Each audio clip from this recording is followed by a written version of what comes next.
Videoconferencia, tenemos aquí Diálogos de Ciencia. Diálogos de Ciencia es uno de los proyectos que tiene la UNAM en colaboración con el CECADET, el Instituto de Biología y Ecología de la UNAM, así como un proyecto PAPIME. Estos pláticas que les hemos preparado a ustedes están precisamente dirigidos para ver algunas partes de la temática de su programa en la preparatoria. Y bueno, esperemos que el día de hoy, que vamos a hablar acerca del origen de la vida en el planeta Tierra, pues sea de su agrado. Para ello, hemos invitado el día de hoy al doctor Guillermo Mosqueira. El doctor Guillermo Mosqueira trabaja aquí en la Dirección General de Divulgación de la Ciencia y por varios años se ha dedicado precisamente a estudiar el origen de la vida. Él forma parte de un pequeño grupo a nivel internacional que se dedica precisamente al estudio, pues, del origen de la vida. Otra de las cosas que me gustaría destacar es que él también fue parte de la formación de la sala de química, que en un principio pues hablaba precisamente acerca de todas las condiciones que son necesarias para que exista la vida en el planeta. Y bueno, pues nos gustaría nuevamente darles las gracias a todas las sedes que nos acompañan el día de hoy para poder arrancar y darle una cordial bienvenida al doctor Guillermo Mosqueira para que podamos iniciar nuestra plática. Guillermo, sí, pues bienvenido aquí. Muchas gracias. Yo veo a la cámara. Sí, vamos a ver a la cámara. Bueno. Y, perdón, nada más quisiera yo en esta parte de la introducción. Generalmente, y que es lo que estuvimos platicando el doctor Mosqueira y yo, generalmente cuando se aborda el tema del origen de la vida, pues siempre va uno directamente a ver los componentes químicos que son esenciales, pero muchas veces nos olvidamos que para poder preparar una sustancia química, para ver cómo reaccionan todos los ingredientes necesarios, pues siempre las condiciones que necesitamos en el laboratorio son esenciales. Y le vamos a dar ese giro el día de hoy, ¿no, Guillermo? Sí, lo que quisiera hablar es las condiciones planetarias que hacen favorable el origen de la vida, que no se oponen al origen de la vida, al menos de 3 condiciones planetarias. Bueno, la primera es, no tiene que ver con lo que se está viendo ahora ahí en la pantalla, es la distancia a la estrella. Sí, como sabemos, estamos en un sistema planetario y hay una distancia, hay una banda de habitabilidad. ¿Sí? En esa banda de habitabilidad se encuentran Venus, la Tierra y Marte. ¿Por qué? Porque llega a suficiente energía solar para poder calentar al planeta y tener agua líquida. Uno pudiera encontrarse situaciones alejadas a esa banda de habitabilidad y donde quizás pudiera haber vida. Una de las lunas de Júpiter se llama Europa y bueno, si se le observa está cubierta por una muy gruesa capa de hielo, pero se sospecha que haya agua líquida, muchísima agua líquida. Bueno,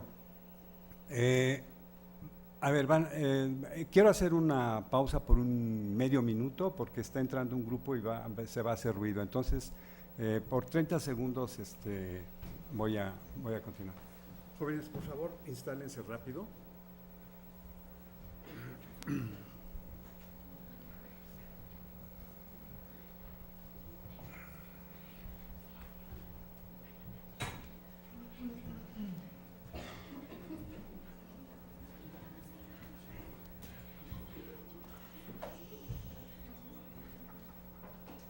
Bueno, todavía no terminan de entrar.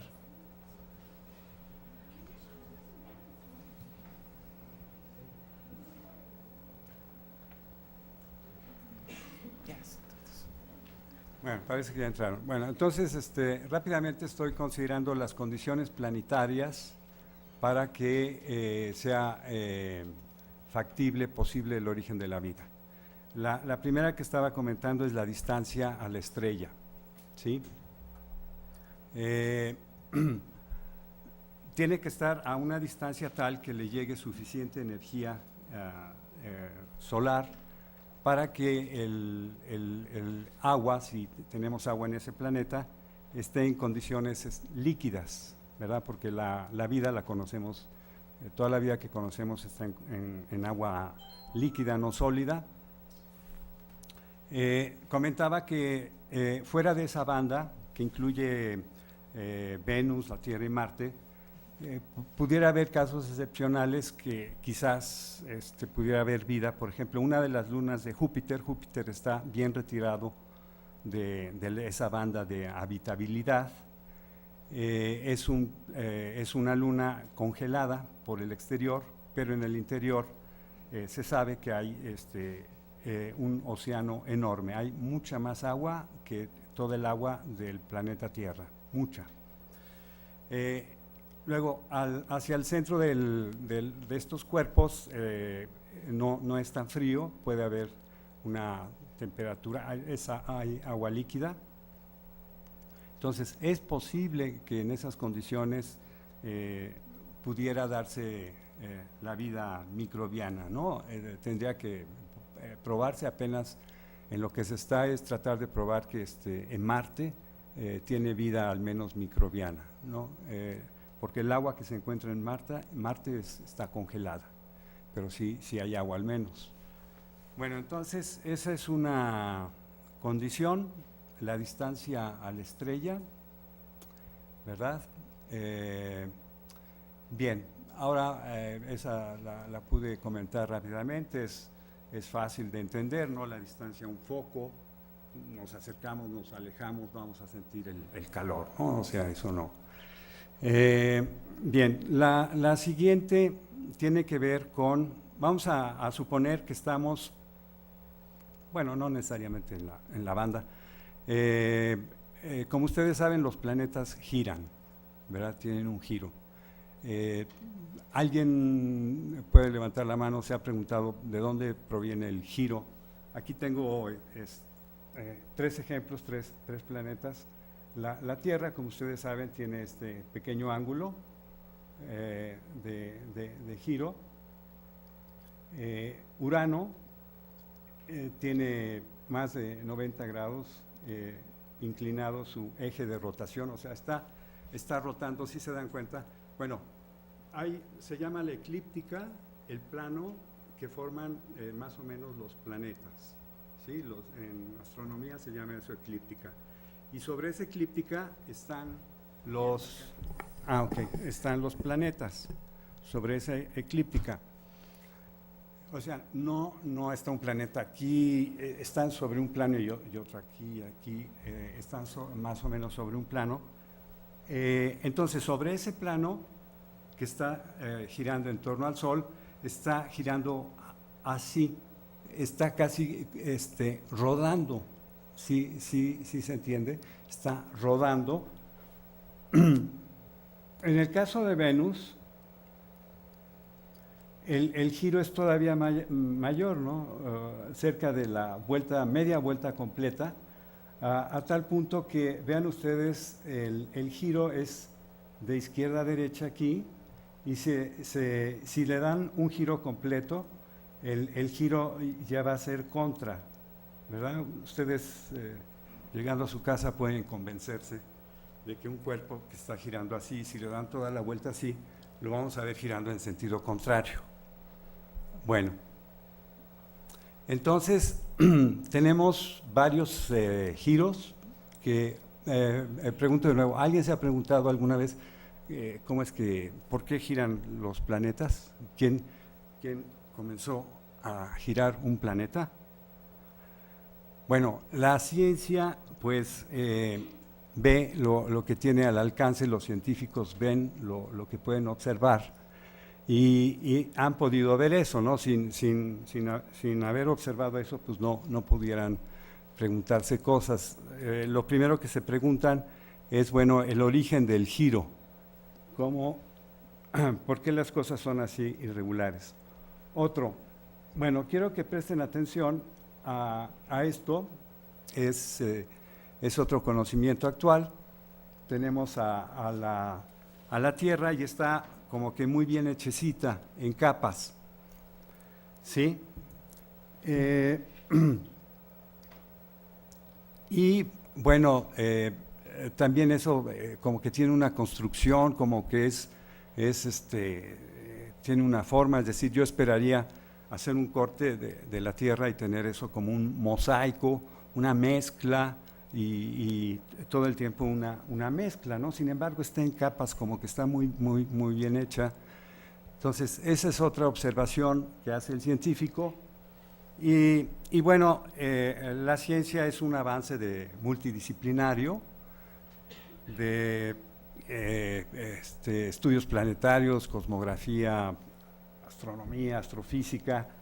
Y bueno, esto nos lo explicamos. Entonces, lo que quiero explicar es el giro de un planeta, ¿sí? A ver, vamos un poco adelante. Aquí está. Tengo que referirme al origen de nuestro sistema solar.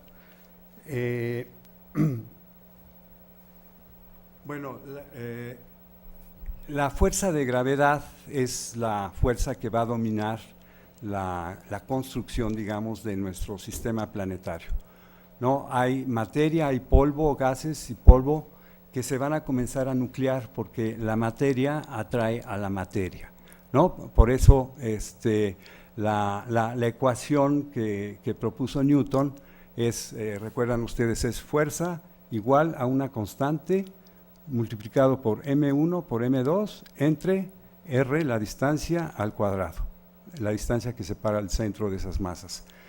Nosotros estamos sobre la Tierra porque nuestra masa m1 multiplicada por la masa m2, que es la masa de toda la Tierra, es enorme. Entonces eso, y dividido entre la distancia r al cuadrado, que es algo, pero da suficiente para estar sujetos a la Tierra. Bueno, entonces es la fuerza de gravedad la que está actuando en el cosmos. Entonces hay un mayor centro de concentración de materia que va a ser el protosol, pero hay remanentes, ¿no? Hay remanentes, pequeños núcleos que ya no cayeron en el Sol, ¿sí? Y esos se van a ir limpiando, remanentes que van a formar los protoplanetas. Son los protoplanetas, se van formando y finalmente es la etapa final. Aquí tenemos esto, ¿verdad? Es, digamos, un medio en donde hay asteroides, se ha ido aglutinando la materia y desde partículas, desde polvo, desde partículas muy finas, de centímetros de longitud, hasta asteroides de metros, de kilómetros, de decenas de kilómetros, de centenas de kilómetros y muchos más grandes. Entonces, a ver, Pedro, en este momento le pediría a Pedro unas imágenes.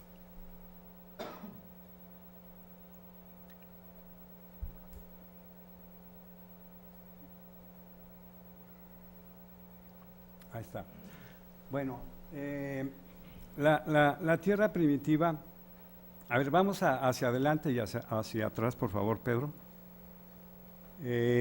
Estuvo sujeta, más adelante, a impactos de grandes asteroides. Sí, estos asteroides podrían ser de 80 kilómetros, de 350 kilómetros, de 1200 kilómetros, o del tamaño de más grandes que la cordillera del Everest, o inclusive el origen de la Luna. Se piensa que en esa etapa de formación un planeta del Marte es la mitad del tamaño de la Tierra. Un protoplaneta de esas dimensiones chocó con la Tierra primitiva, desprendió materia, y la materia que no cayó ni se fue, quedó en órbita, de nuevo por la fuerza de gravedad, y se fue aglutinando y finalmente dio origen a la Luna. Entonces, esa época de formación del sistema planetario fue terrible, ¿no? Todo fue en condiciones asépticas, no era posible vida, todo a temperaturas altísimas. A ver, más adelante, Pedro. Bueno, entonces vean ustedes, la Tierra primitiva seguramente estaba en un estado semifundido, ¿sí? Con islotes de roca cercano al estado de fusión. Entonces, todos esos impactos, todos esos grandes impactos dieron un giro, ¿no? Es física, es cantidad de movimiento, ¿no? Han estudiado en sus clases de física, dos objetos chocan y le comunica la cantidad de movimiento, hay una conservación de la energía.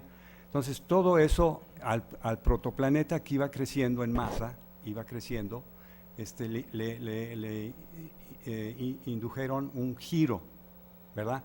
Entonces, el origen de ese giro es aleatorio, ¿sí? ¿Cómo vienen los asteroides? Pues de todas partes, es un proceso aleatorio. Y ese es el origen del giro de los planetas, ¿sí? Por eso tenemos a Urano que va prácticamente rodando sobre el plano de la eclíptica y la Tierra, pues muy bien, tuvo buena suerte, porque si, fíjense, las condiciones de un planeta, ahora ya retomo lo que yo había puesto, eso. Bueno, aquí, por ejemplo, vean a Urano.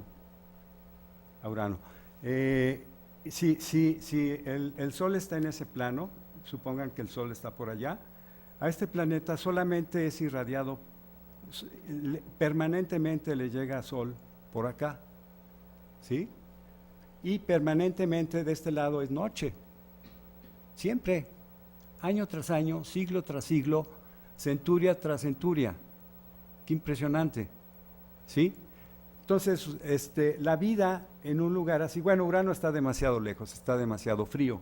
Si acaso estuviera en la banda de habitabilidad, podría quizás aquí en esta línea, en este ecuador, desarrollarse la vida si hubiera agua líquida, ¿sí? Pero esta zona es seca, árida por completo. Recuerden un día caluroso y bueno, llega el atardecer y dicen, pues, qué sabroso, ya el sol ya se oculta, pero imagínense ese sol que permanece al día siguiente y a la semana siguiente y al mes siguiente y tienen el sol de verano permanentemente puesto. Al sol de ese lado nunca se oculta, ¿sí? Y aquí tenemos, pues muy bien, esta inclinación da origen a que en la Tierra tengamos 4 estaciones. Aquí en estas partes es frío y en estas partes es caliente. Es frío, aquí no sé si lo han razonado, pero si tengo la radiación solar así me viene y pega aquí, ¿no? Entonces son energía que pega. Sí, y tengo un flujo. Si yo lo inclino, ese flujo va a pasar de largo, ya no va a impactar ese plano, entonces ese plano va a estar frío, ¿sí? Por eso hacia el norte es más frío, porque le pega menos radiación solar, ¿sí? El ecuador está así, y el polo está así, el polo norte está así, la radiación solar pasa y no le afecta. Bueno, entonces ya les dije que la rotación del planeta es aleatoria, simple y sencillamente es aleatoria. Bueno, hay otro factor, inclusive hubo cataclismos planetarios. Recuerden las diapositivas de la Tierra semifundida. Todos los minerales de fierro y de níquel, por la alta temperatura se descompusieron en los elementos constituyentes. Entonces, fierro y níquel fluían como el agua líquida, fluían. Entonces, por densidad, se fueron hacia el centro del protoplaneta Tierra, se fueron colando. Y eso que originó, ahí viene otra ley de conservación de la física, que es la conservación de la cantidad de movimiento angular. ¿no? Han visto las bailarinas en hielo que recogen sus brazos y aumentan de velocidad de giro y extienden sus brazos y como que se detienen, ¿no? Son dos cantidades. ¿Cómo se distribuye la masa? ¿Sí? Si la masa se concentra, tiene un pequeño radio al centro, entonces tiene que aumentar la velocidad. La multiplicación de masa por velocidad de giro debe ser una constante, ¿sí? Entonces, a la Tierra se le concentró la masa al centro y por eso ahora sabemos que en el centro de la Tierra tenemos un núcleo principalmente de fierro y de níquel, ¿sí? Entonces, por eso la Tierra tiene esta estructura tan bien hechecita, ¿sí? En capas, porque sucedió algo, se acomodó por densidades. Si ustedes tienen un tubo de vidrio y lo llenan de aceite, de agua y de arena y lo agitan, ¿qué va a pasar? El agua y el aceite no se mezclan, la arena se sedimenta y sin hacer nada se van a separar, ¿no? Son las leyes de la naturaleza, las leyes de la fisicoquímica. Así no tenemos que hacer nada, no tenemos que colocar esto aquí y luego el otro acá, solito, ¿no? Es como tirar a alguien, lo empujamos, se cae. Leyes de la física, ¿sí? Entonces, aquí esto demuestra que la Tierra estuvo en un estado semifundido. El fierro y el níquel pudieron fluir como el agua y llegaron hasta donde podían llegar, hasta el centro de la Tierra, ¿sí? Entonces, el origen del planeta nos está explicando ya dos cosas: su giro sobre su eje de rotación y por qué la Tierra tiene esta estructura. Bien, ahora, esta estructura, me voy a referir al último factor que es importante, da origen, en el centro tenemos, todavía hay un remanente de, esta materia está a altísimas temperaturas, seguramente más de 5000 grados, y en esas condiciones se generan corrientes de convección, ¿sí? Corrientes de convección. Entonces, el fierro y el níquel líquido están circulando, se están moviendo. Ahora, ¿alguien de ustedes me puede decir qué pasa cuando una corriente, o sea, el fierro y el níquel son elementos que tienen carga eléctrica, entonces es carga eléctrica en movimiento. ¿Alguien de ustedes sabe qué pasa en un conductor eléctrico cuando pasa corriente eléctrica? ¿No recuerdan de sus clases de física, electromagnetismo? Se genera un campo magnético. Muy bien. Entonces, bueno, aquí está, al rato, aquí está entonces ese interior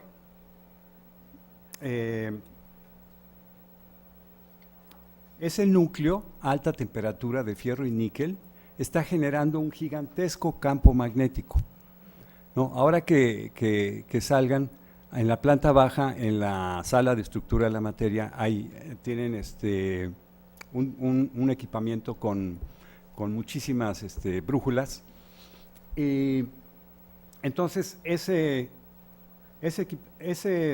campo magnético nos ayuda de algo, es otro factor planetario que favorece la aparición de la vida. Si la Tierra no tuviera ese campo magnético que se llama magnetosfera, ¿no? Atmósfera, estratosfera, bueno, recibe un nombre, magnetosfera, no habría vida en la Tierra. O sea, podría estar a buena distancia al Sol, podría tener un buen giro, no el giro que tiene Urano, ¿no? que tiene un extremo caliente y otro extremo frío. Pero si no tuviera magnetosfera, pues lo siento mucho, no habría. ¿Qué pasaría? ¿Qué sucede? Bueno, aquí las distancias, por supuesto, no están, es un dibujo. aquí tenemos nuestra estrella, tiene una actividad terrible, inimaginable, ¿verdad? Y hay unas explosiones de una magnitud fuera de comprensión para nosotros. Entonces, eso genera lo que se conoce como el viento solar. Entonces, el viento solar son partículas, piensen ustedes, electrones y protones con una altísima velocidad, ¿sí? Bien, y aquí está la Tierra y aquí está su campo magnético, ¿sí? Bueno, también sabemos por física que las partículas cargadas como electrones y protones interactúan con el campo magnético y lo que finalmente hace el campo magnético es las desvía y no entran a la superficie de la Tierra, ¿no? La Tierra, ustedes saben, tiene atmósfera, ¿no? Es otro factor sobre el cual no hablé, pero es indispensable para el origen de la vida. Entonces, ese gas, ¿verdad? Ustedes conocen la teoría atómica. Si lo tenemos y está sujeto a un fuerte viento solar a altísima velocidad, va a terminar por desprender esa atmósfera del planeta. Entonces sería un planeta sin atmósfera. No podríamos respirar, no podríamos comunicarnos, ¿no? De hecho nos estamos comunicando porque el aire se está comprimiendo y llega a sus oídos y el oído lo interpreta y va a su cerebro y eso se interpreta, todo eso complejísimo, ¿no? Pero si de repente nos ponen un vacío, bueno, nos asfixiamos, ¿no? Y segundo, ya no podemos transmitir ningún tipo de sonido, porque ya no hay medio transmisor, ¿sí? Entonces, la magnetosfera es un tercer aspecto indispensable para el origen de la vida. Entonces, vean ustedes que se han concatenado, ya resumo la plática, es distancia al Sol, un giro adecuado, ¿verdad? Si nos toca un giro como un planeta Urano, pues pobre planeta, y la generación de un núcleo de níquel y fierro que están moviéndose, entonces están generando un enorme campo magnético a escala planetaria. Marte fíjense, Marte no, se apagó primero por decirlo así, como es la mitad del tamaño que la Tierra.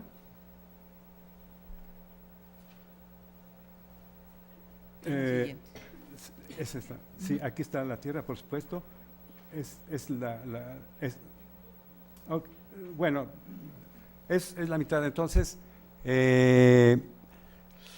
no es su núcleo no está suficientemente, no es suficientemente alta la temperatura para generar corrientes de convección tan poderosas como se generan en la Tierra, y se sabe que la magnetosfera de Marte es muy débil o casi inexistente, ¿sí?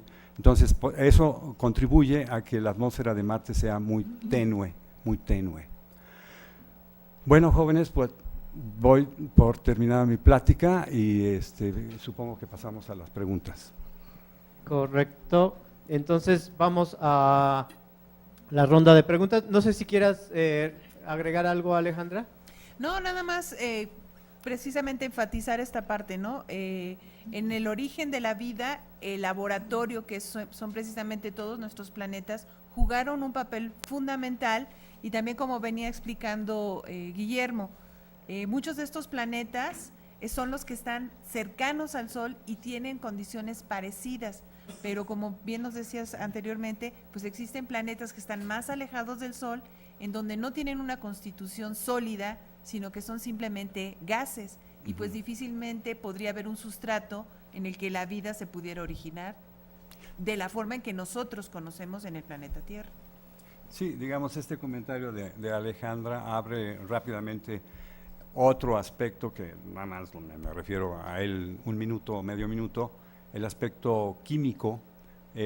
Júpiter, por ser enorme, atrajo por fuerza de gravedad, atrajo la composición química del universo primitivo, que fue principalmente hidrógeno y helio, gases.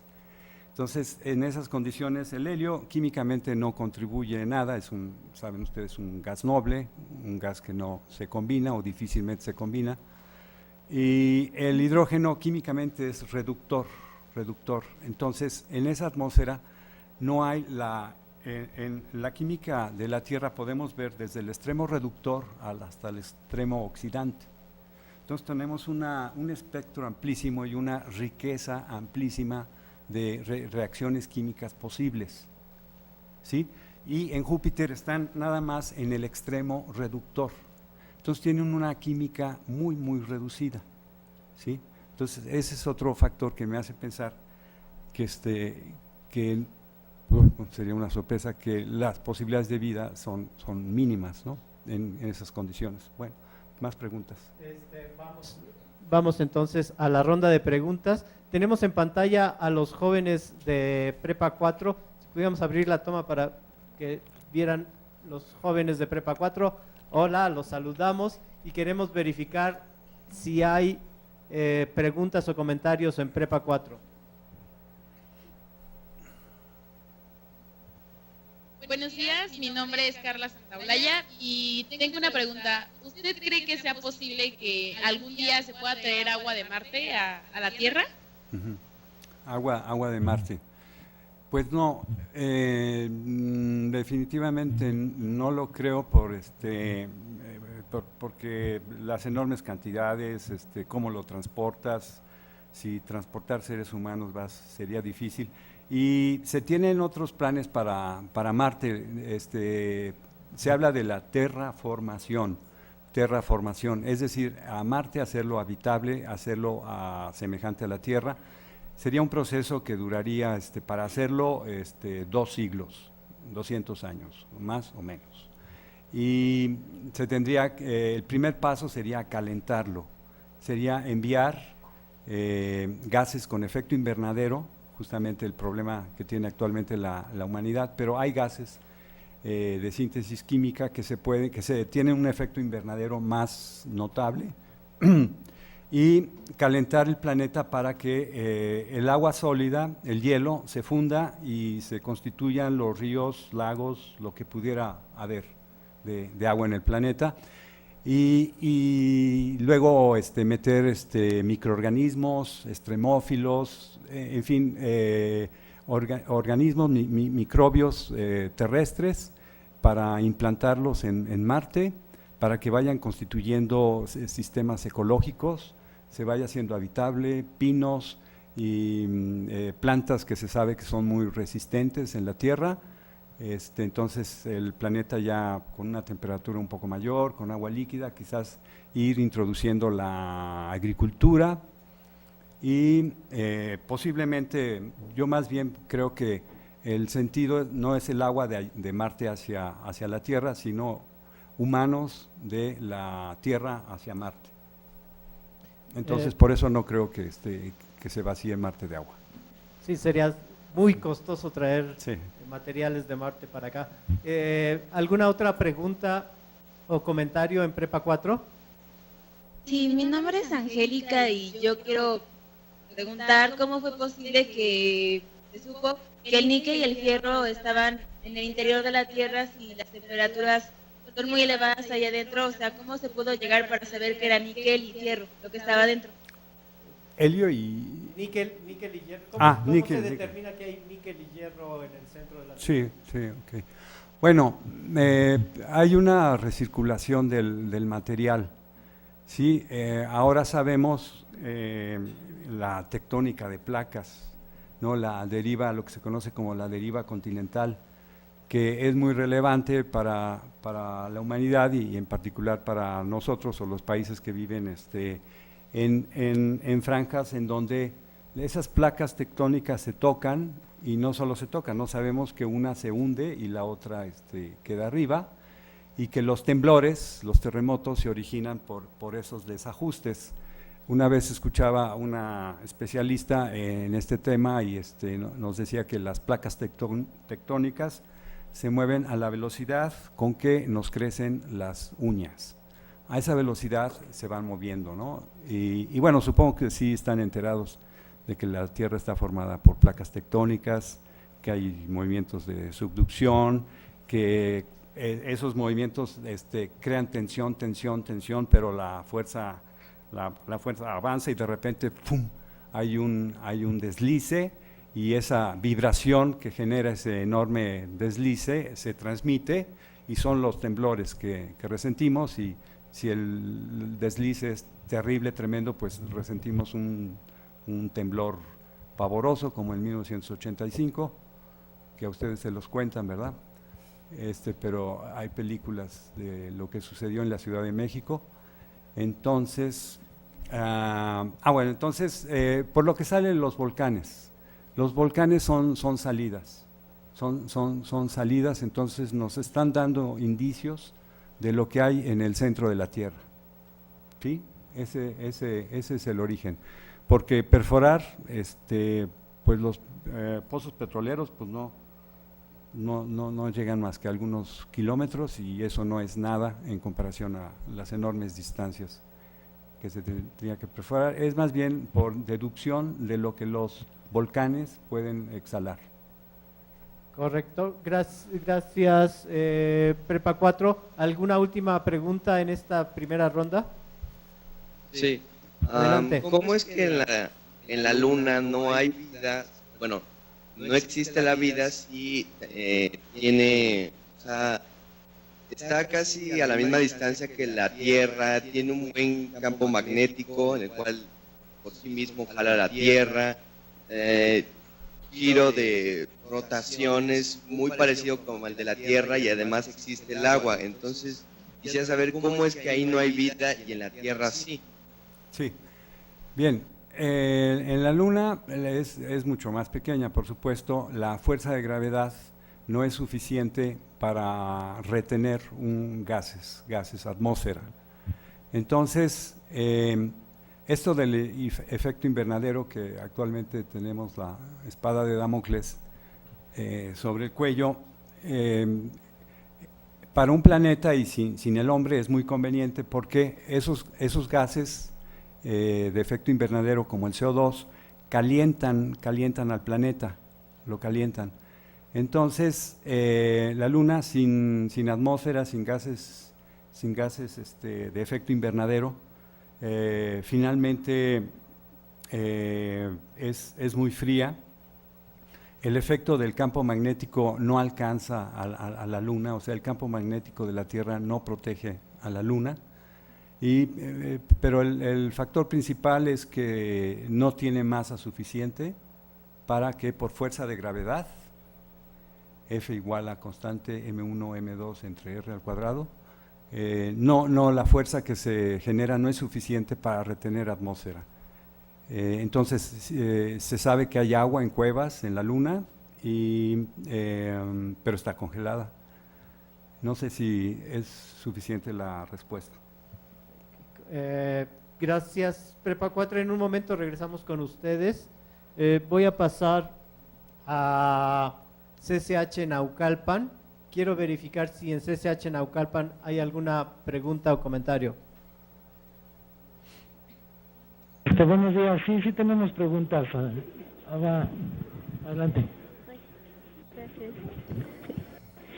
Bueno, buenos días, mi nombre es Anneli y mi duda es si en qué depende la rotación de cada uno de los planetas, si se supone que nada más estamos en una área habitable de la Tierra.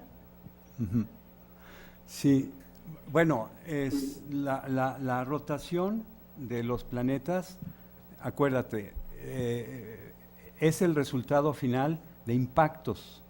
Sí, imagínate una esfera pequeña del tamaño de tus manos y que le están llegando aleatoriamente impactos en direcciones aleatorias y de objetos de todos tamaños, a veces tan grandes como la mitad del diámetro de ese objeto. Todo eso, si tú lo lanzas a gran velocidad, ¿como qué velocidad es grande? Como 25,000 kilómetros por hora. Imagínate una cantidad de materia del tamaño del monte Everest que llegue a 25,000 kilómetros por hora. Eso va a dar una cantidad de calor enorme y quizás altere la órbita del planeta ligeramente. Y entonces todo eso mueve al planeta, Y lo que finalmente lo movió y le dio una aceleración en su giro fue lo que les platiqué, de que el fierro y el níquel a esa altísima temperatura se fluyó al centro de la Tierra. Entonces eso, como la bailarina, aceleró su día, se hizo más corto. Anteriormente a ese fenómeno su día era lento comparativamente, pero con esa aceleración su día fue más rápido. Entonces son la suma de todos esos golpes a lo largo de millones de años, en la etapa en donde se estaba formando el sistema planetario y los planetas. Por eso tiene giro, y por eso vemos giros, no hay uniformidad en los giros de los planetas, porque fue un fenómeno aleatorio. ¿Contestada? ¿Quedó clara la Sí, respuesta? muchas gracias. Gracias. ¿Alguna otra pregunta en CCH Naucalpan? No es la única, muchas gracias. Correcto. Entonces voy a pasar a preparatoria 9. Quiero verificar si en prepa 9 hay alguna pregunta o comentario. Le pido a CCH Naucalpan cerrar su micrófono. Y tenemos en pantalla a los jóvenes de prepa 9. Adelante. Sí, yo tengo una pregunta. La intensidad de la magnetosfera de los planetas depende de su distancia al Sol, de su tamaño, o de qué depende y por qué depende de esto. Sí.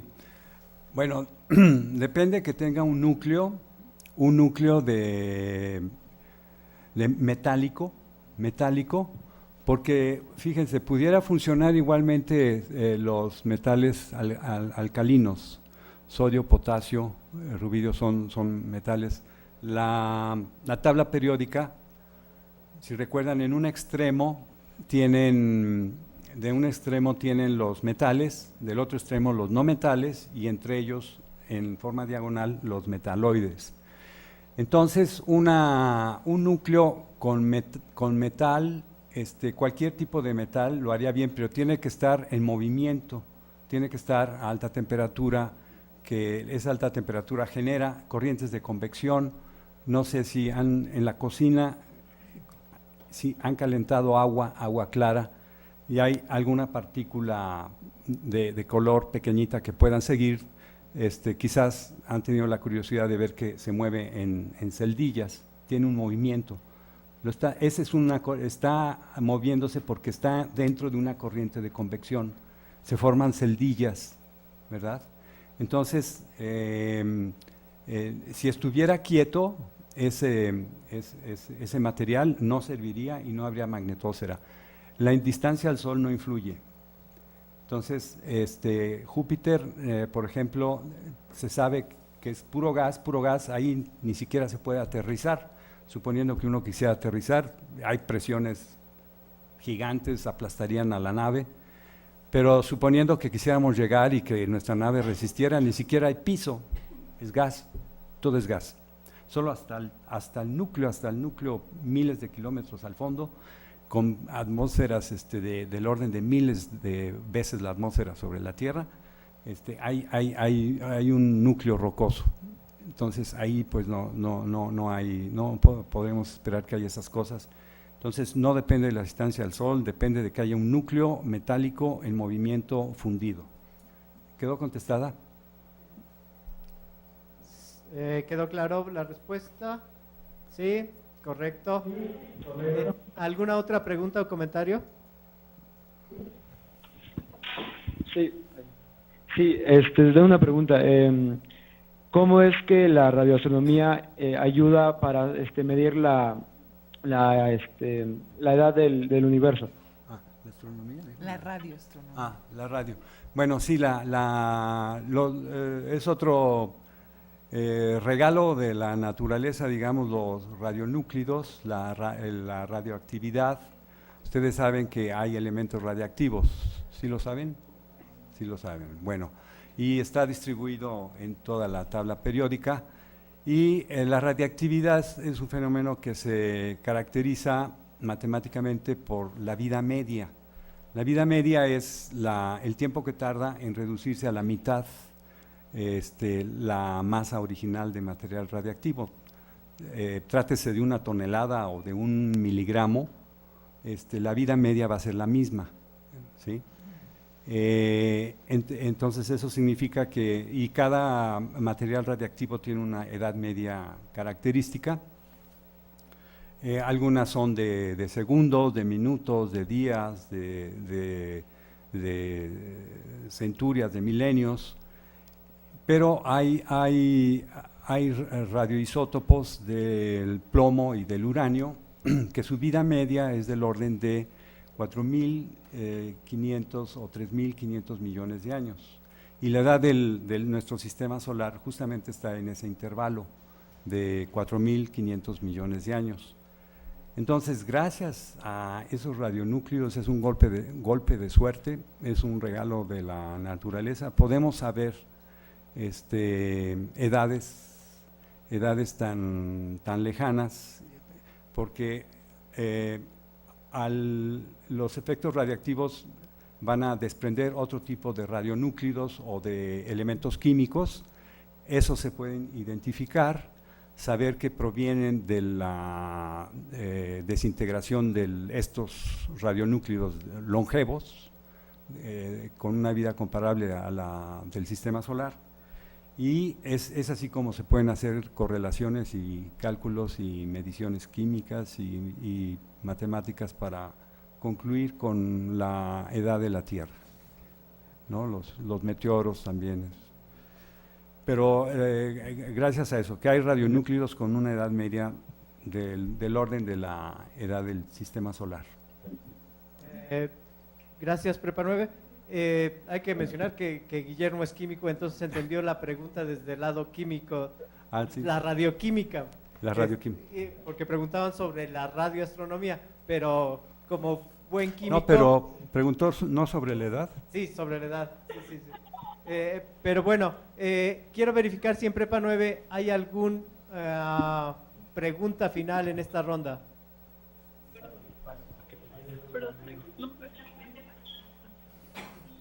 Sí, si pasan el micrófono, adelante. Buenos días. Bueno, sabemos que en Marte está el Monte Olimpo y que tiene una altura aproximada de 25 kilómetros. Tomando esto como referencia y como base la escala de la Tierra, ¿cuál sería la actividad sísmica de Marte? Sí. Ajá. Sí.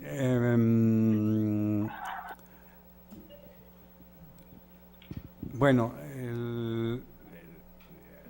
sí, lo mencioné rápidamente que Marte es la mitad del tamaño de la Tierra, ¿sí? Entonces, digamos, imagínense ustedes que este salón lo lleno de un material muy caliente y alrededor con capas aislantes. ¿Sí? Ese es un experimento, una etapa. Otro experimento es la mitad del tamaño de este salón, le hago lo mismo, y también lo cubro con capas aislantes, ¿sí? Entonces, vamos, aquí se tendrían que hacer cálculos matemáticos para llegar a estas conclusiones, pero por intuición, ¿cuál de los dos? Tenemos el objeto grande y el objeto la mitad del tamaño del grande. ¿En cuál objeto creen ustedes que perduraría más tiempo alta la temperatura? ¿En el grande o en el chico? ¿Así? ¿En el chico? ¿Que en el grande? O sea, el grande tiene una mayor reserva calorífica, ¿sí o no? El chico, la mitad. Entonces el chico…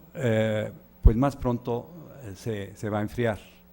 Entonces, al no alcanzar las temperaturas requeridas para tener es que hay que mover placas tectónicas, ¿no? Se necesita energía.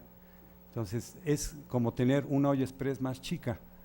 ¿Sí? Se le acabó la energía generadora de movimiento de convección. Ese movimiento de convección a la vez jala por fricción, jala a las capas y genera todo este movimiento de las placas tectónicas. Entonces, Marte terminó su actividad volcánica mucho antes que la Tierra, y bueno, ese volcán de una altura extraordinaria, el Everest, son 10 kilómetros, y ese volcán en Marte tiene 25 kilómetros de altura, entonces es algo descomunal.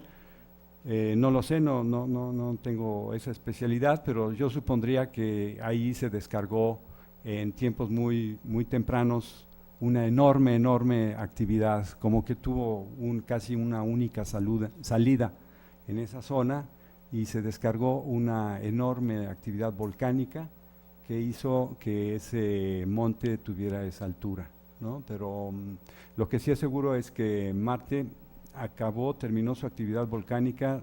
Marte seguramente casi no hay temblores porque ya no hay movimiento de placas tectónicas o muy poco, y bueno, esa es mi respuesta. Gracias, Prepa 9. En un momento regresamos con ustedes para más preguntas. Quiero verificar si se enlazó el Colegio Carol Bohr.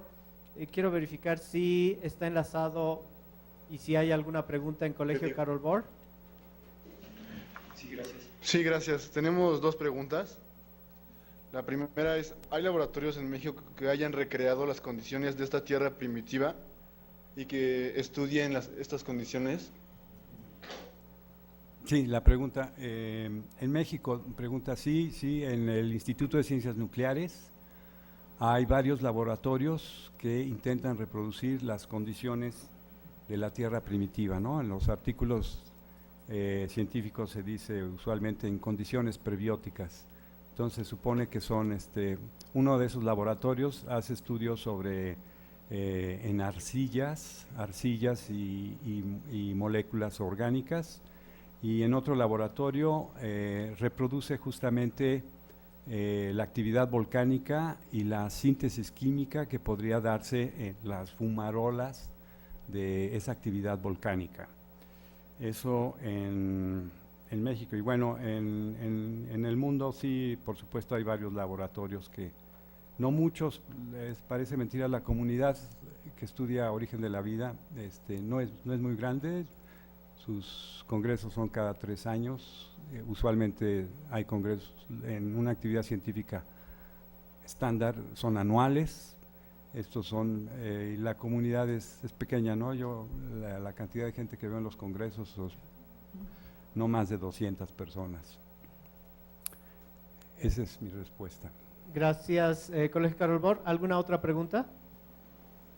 Sí, ante las condiciones habladas para favorecer la vida en la Tierra, ¿qué energía o qué tipo de energía es la que unificó o hizo que estos bioelementos se formaran para formar moléculas orgánicas? Sí, bueno, lo que llamaste bioelementos, quiero entender, carbono, nitrógeno, oxígeno.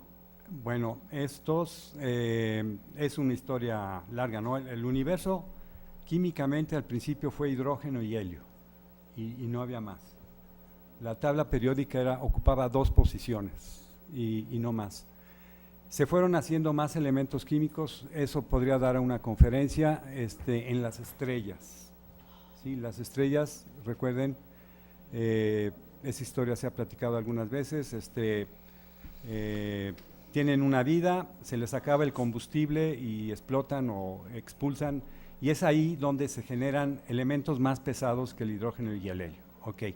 Entonces, esos elementos vienen de las estrellas y con ese material se formó el sistema planetario y estaba disperso en nuestro sistema solar. La Tierra los tiene por ese motivo, y las fuentes de energía son pues volcánica, radiación ultravioleta, la radiación solar, sonólisis, algo que se llama así, básicamente radiación solar en distintos espectros y fuentes de calor, ¿no? Como en los fondos del mar actualmente se han descubierto estas chimeneas que les han llamado, hay vida a su alrededor. En fin, es radiación el espectro visible y fuera del espectro visible es fuente de energía. Sí, no sé si es suficiente. Gracias. Sí, muchas gracias. Gracias, Colegio Karol Bor. ¿Alguna última pregunta en esta ronda? No, ninguna, gracias. Correcto. Regresamos aquí a Universum con los alumnos de la escuela ITBAM. Aquí está la primera pregunta. ¿Por qué, bueno, si en Marte hay agua, ¿por qué está congelada? ¿Qué es lo que provoca que esté congelado? Sí, es que es baja la temperatura, por supuesto, es baja la temperatura. Aquí tenemos otro asunto de que se apagó, digamos, la máquina térmica, vamos a llamarlo máquina térmica. La máquina térmica de la Tierra es más grande y todavía tenemos actividad volcánica, todavía tenemos temblores, ¿sí? El Marte, eso se terminó mucho antes y hay una cosa, los minerales se recirculan. Entonces, tú sabes, hay piedras calizas, ¿no? Piedras que tienen mucho carbonato de calcio. Ok. Bueno, entonces, si el planeta tiene una recirculación y por ese movimiento de subducción se va hacia el centro del planeta, hacia la zona muy caliente de magma, y entonces ese carbonato de calcio se descompone por calor y produce CO2 y agua. Carbonato de calcio, ¿no? Y óxido de calcio, CO2. Lo principal, ese CO2 tarde o temprano va a salir por los volcanes, ¿sí? Y ese CO2 tiene efecto invernadero. Entonces, calienta el planeta. Entonces, Marte al principio tuvo esa recirculación, por eso hay evidencias de que hubo agua líquida en Marte, pero esa máquina térmica se detuvo antes porque era más pequeño.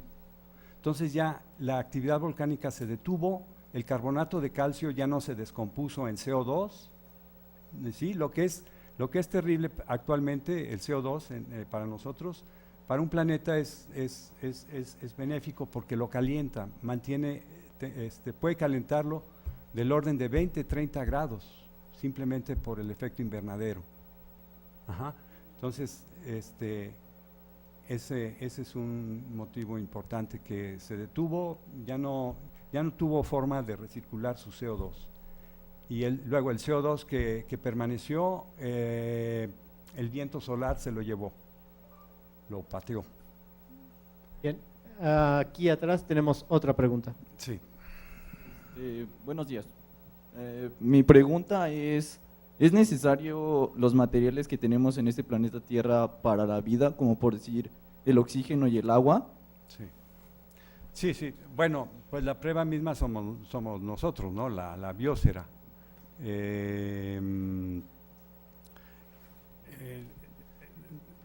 Con la nucleosíntesis, se llama nucleosíntesis, la formación de nuevos elementos químicos en las estrellas, se abrió el espectro químico enormemente, ¿no? Al principio nada más había hidrógeno y helio.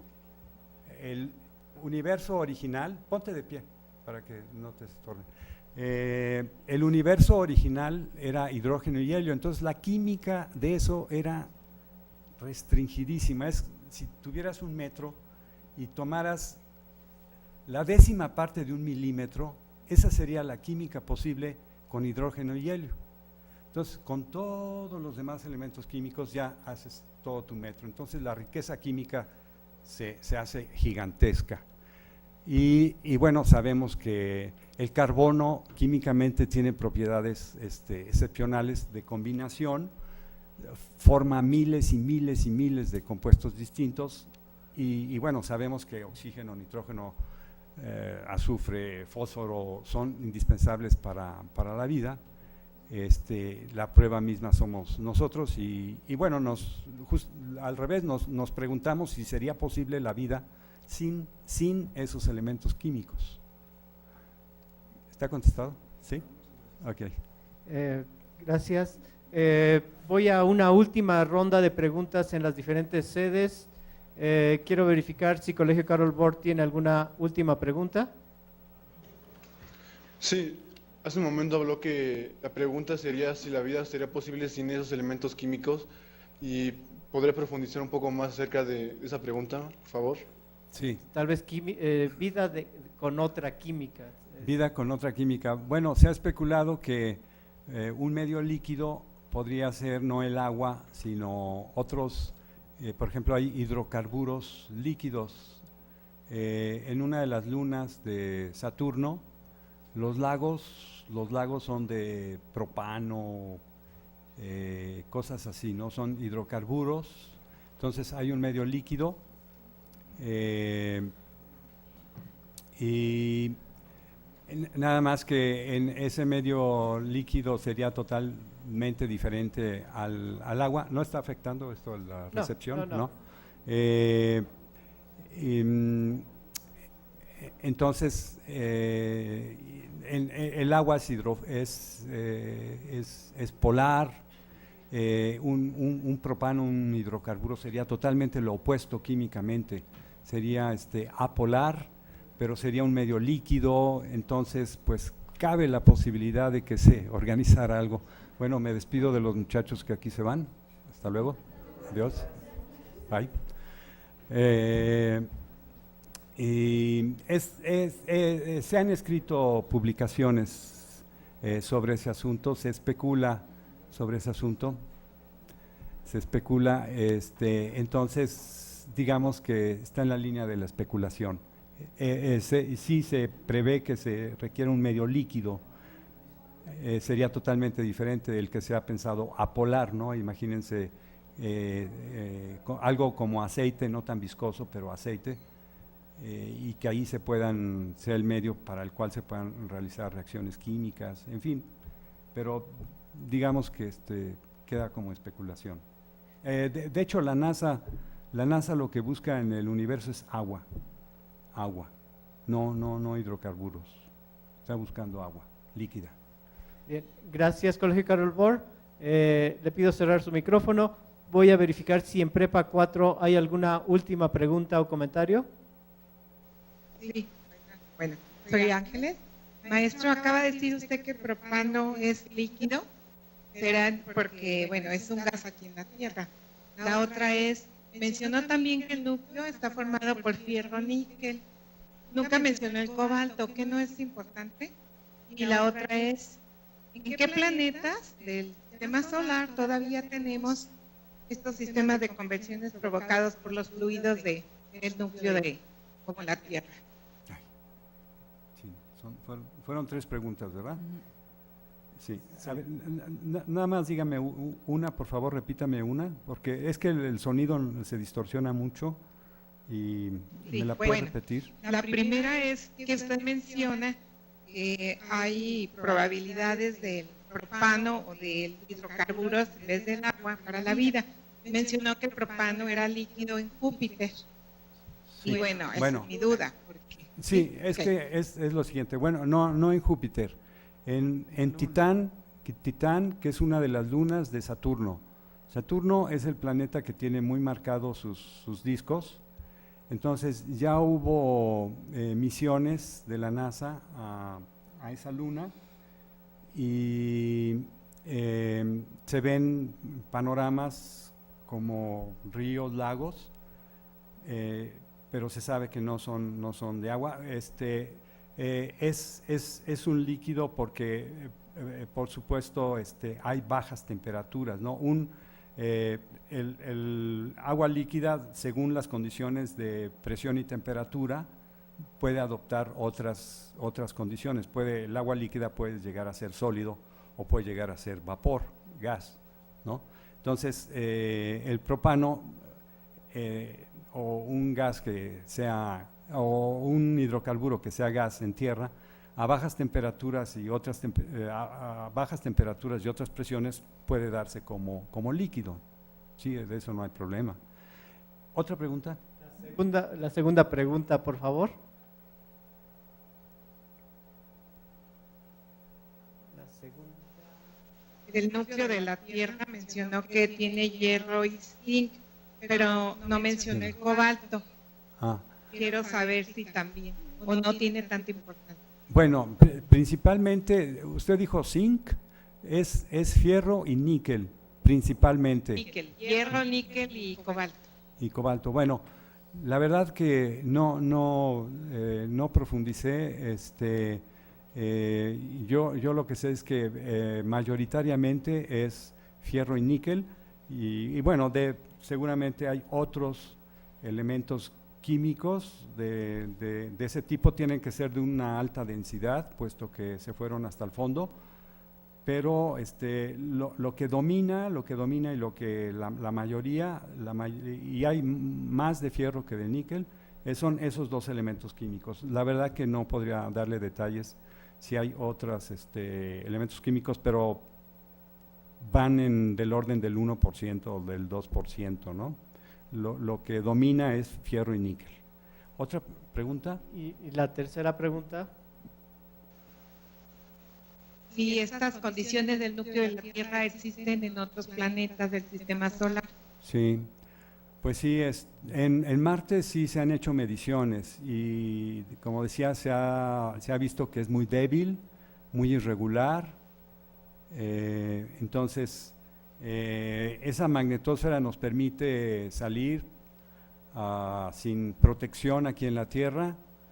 En ese proceso de terraformación que mencioné, con la idea de enviar humanos a Marte, no sé cómo vayan a resolver el problema de la magnetosfera o vivir protegidos de por vida, ya sea habitacionalmente en domos o si se sale al exterior en trajes de astronauta que brindan una protección al medio externo que es sumamente agresivo. La verdad que no sé si en otros planetas, bueno, sí, Júpiter tiene un intenso campo magnético.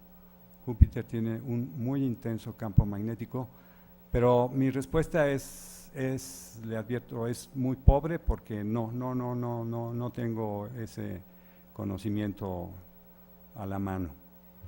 Entonces, bueno, 3 planetas, ¿no? La Tierra ya sabemos cómo es, Marte es muy débil, casi inexistente, irregular, y Júpiter por algún motivo tiene un campo magnético muy poderoso.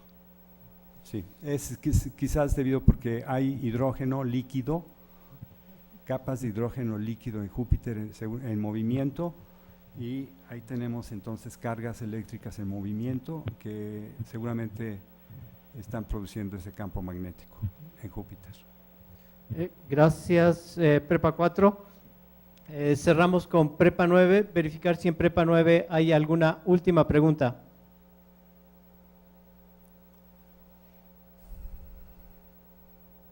Bueno, en el eclipse que acaba de pasar hace unos días, decirle cuál es la explicación de por qué la luna se ve de esa manera, la llaman la luna ensangrentada, ¿por qué se ve así? Sí, pues son fenómenos de reflejo de la luz, contribuye a lo rojizo característico del Sol, un Sol atenuado. Entonces no es nada más que reflejos. Se reflejó sobre la superficie lunar una luz rojiza proveniente del Sol. ¿Sí?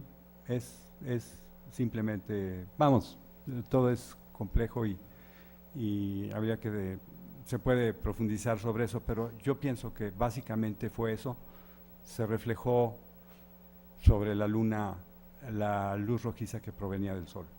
¿O tienes otra idea, Alejandra? No, precisamente la atmósfera que tenemos en la Tierra pues hace también que la forma en que vemos lo que está externamente pues se vea de diferentes formas, ¿no? Entonces, el tener nuestra atmósfera pues también influye en parte en cómo se vio este fenómeno, ¿no? Sí, exacto. hay algo notorio. Desde la superficie de la Tierra hacia arriba vemos azul, ¿no? Decimos siempre el cielo es azul. Ese es un fenómeno de difracción. Lo que pasa es que la radiación solar entra a la atmósfera, esa es física, y entonces la atmósfera se comporta como una red de difracción, y el resultado final es que difracta hacia el azul.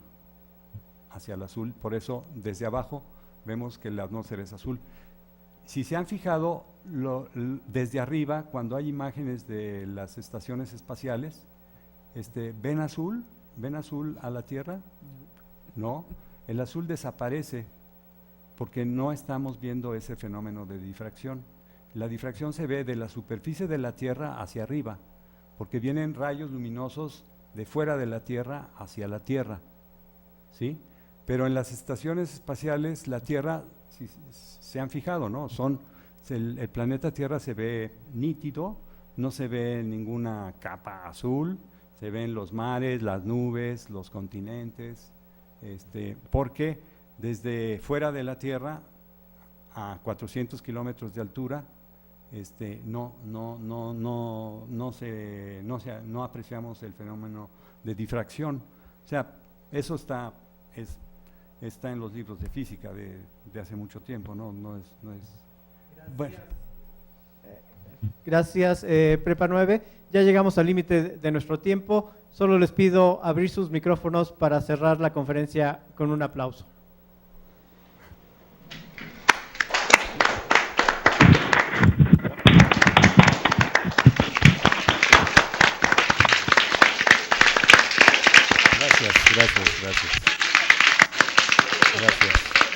Gracias a las sedes que nos acompañaron. Terminamos la transmisión.